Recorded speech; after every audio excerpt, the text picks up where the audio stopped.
Hello everyone. Our project name is Rise Up, and our instructor is Dr. Leslie Lamberson, and here is our glider design. First, we're going to talk about the prototype design and the construction. Rise Up stands for Relevant and Ingenious Student Engineering Undergraduate Projects. Our glider is inspired by the Boeing 777, specifically the swept wing design, since swept wing configuration increases stability. Below also shows a SolidWorks animation that shows the glider assembly. First, the stencil was created to a 1:1 scale using SolidWorks of the wing and the fuselage. Then the stencil was used to cut the rough shape of the components, and then they were sanded down to round the edges. Additionally, holes were created to insert popsicle sticks as joints, and the wings were then glued to the fuselage. The length of the body is 12 inches, and the total wingspan is 30 inches. Next, we will discuss the supporting documentation, which includes the prototype testing and analysis.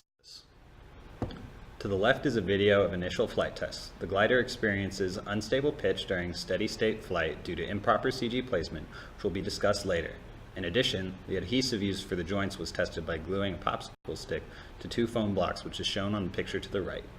After curing, the joint was subjected to tensile loads, and the parent material failed before the adhesive sheared. Therefore, the joint was proven to be stronger than the parent material, so our analysis will focus only on the parent material and exclude joint analysis. Given the low flight velocity and the flat plate design for the airfoil, it can be assumed that the aerodynamic center is approximately 1/4 of the chord length. With a near zero angle of attack, it is assumed that the pressure distribution on the top of the surface of the wing is equal to the pressure distribution on the bottom surface of the wing. Additionally, due to the simplistic design of the tail, it is assumed that the lift produced is close to zero. Therefore, it is required that the CG be as close to the aerodynamic center as possible to prevent unstable pitching during the flight. On the right is the CG placement of the original design, and as expected, it is well behind the aerodynamic center. This was addressed by removing material from the aft of the glider and by adding 4 pennies to the nose of the glider. Launch tests were performed to determine the average glide ratio and derived angle of descent for the glider model. 10 trials were conducted and the average glide ratio was calculated. The launch occurred from the same height, and a tape measure was used to determine the launch height and distance traveled. A static test loading configuration analysis was conducted to determine the expected deflection and corresponding stress due to the self-weight of the wing and a point load suspended on the wing tip.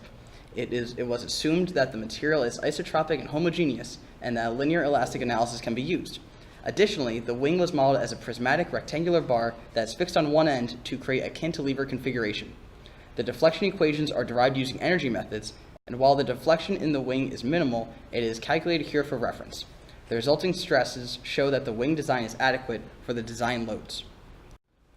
Given the angle of descent that was empirically calculated, an iterative analysis was conducted to determine the glider velocity profile as well as the distance profile over time. As expected, the velocity profile exhibits an exponential rise until it asymptotically reaches the terminal velocity. Similarly, the vertical and horizontal distances are plotted as reference. Under dynamic flight, 3 loading types were considered: linear, parabolic, and elliptical. Each had the constraints at the wing tip, the load must be 0, and the area under the curve must equal half of the weight of the glider, since 2 wings will support the total load. In addition, the resulting bending moment at the fuselage connection was calculated for each loading type, and as expected, the elliptical loading configuration produces the max bending moment. This conservative loading estimate will be used in later calculations. For the in-flight analysis, it was assumed steady-state quasi-static loading, so elastostatics applies. As before, it is assumed that the material is isotropic and homogeneous, and that a linear elastic analysis can be used. Again, the wing was modeled as a prismatic rectangular bar that is fixed on one end to create a cantilever configuration. Additionally, it is assumed that the lift and drag loads act orthogonally and both exhibit elliptical loading patterns. Using the generalized Euler-Bernoulli beam bending equation, the maximum expected stress under steady-state flight was calculated, and it was determined that the stress is well below the allowable for the material. Next, we will discuss the project costs as well as steps moving forward. Here's a list of the materials that are used in the glider project, many of which were supplied before excluding those listed. The X-Acto knife was provided by the undergraduate lab. Any purchased parts have associated costs listed, and the total cost is below the $10 budget. As one can see, this is not a perfect design, and this glider can be improved in various ways. First, the weight to lift ratio can be improved. Also, the location of the center of gravity can be adjusted. Its current location greatly hinders glider performance. As for the wings, glider performance would be vastly improved if the wings took more of an airfoil shape. As of now, the wings act as a flat plate and essentially do not provide any lift. Giving the wings an airfoil shape would make the glider more aerodynamic. Here are the references that we used in our analyses, as well as image credits. Thank you very much for watching our presentation.